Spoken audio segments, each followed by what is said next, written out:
Use your spiritual GPS. Learn how to use your spiritual GPS in this episode of 5 Minutes Closer. I'm Vaughn Weatherford, and this is 5 Minutes Closer. For the next 5 minutes, let's explore some biblical truths and apply them to your life. No podcast, including this one, can transform your life or give you what you really need. Only Jesus can do that. You can find out why in what I've called the first five episodes of 5 Minutes Closer.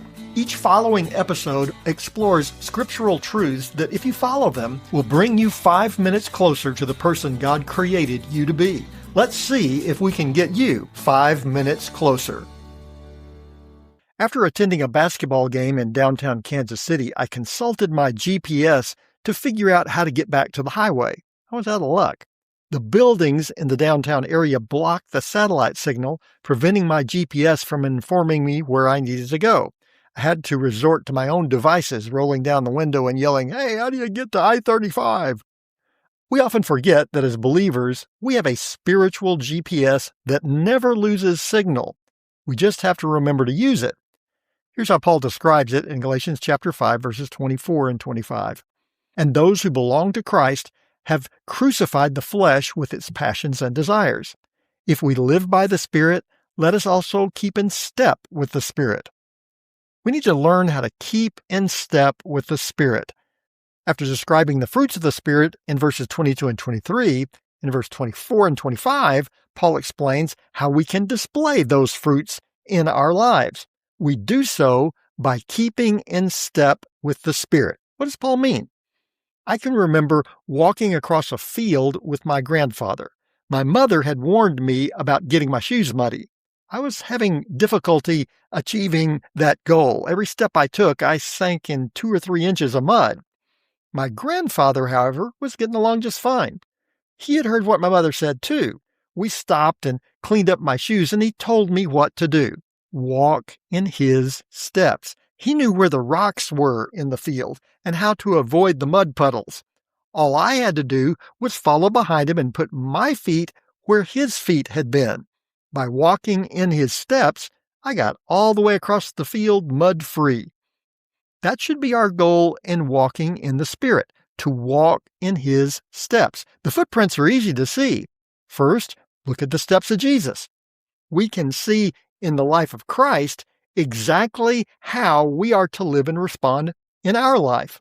Second, look to the Scripture. God has given us His Word so that we can know what the very best life we could have looks like. The Spirit's leadership will never contradict what God has already told us in the Bible. Third, pray. You will never be more ready to walk in the Spirit than when you get on your knees. We can live the life God has called us to live, strengthened in His power, because we have the leadership of His Spirit. Too often, we ignore that leadership. Paul describes 3 symptoms that indicate we have ignored God's leadership in our life. He describes them in verse 26. Let us not become conceited, provoking one another, envying one another.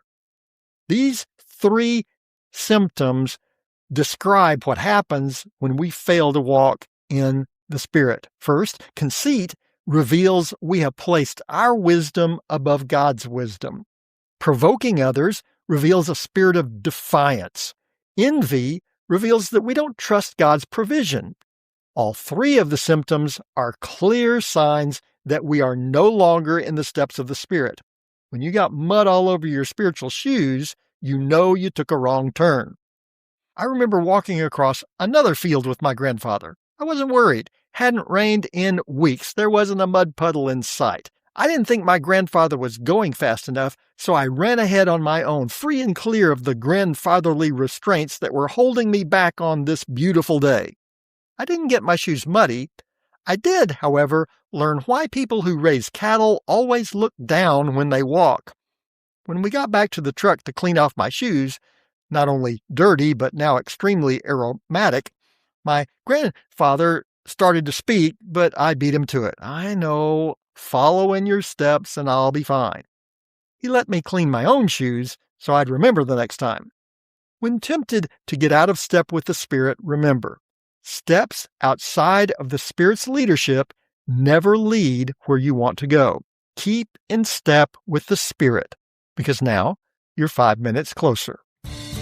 My prayer is that these 5 minutes have challenged you, inspired you, and caused you to consider applying God's message for your life from His Word. To find out more, visit our website at 5minutescloser.com. Join me next time to see if we can get you 5 minutes closer.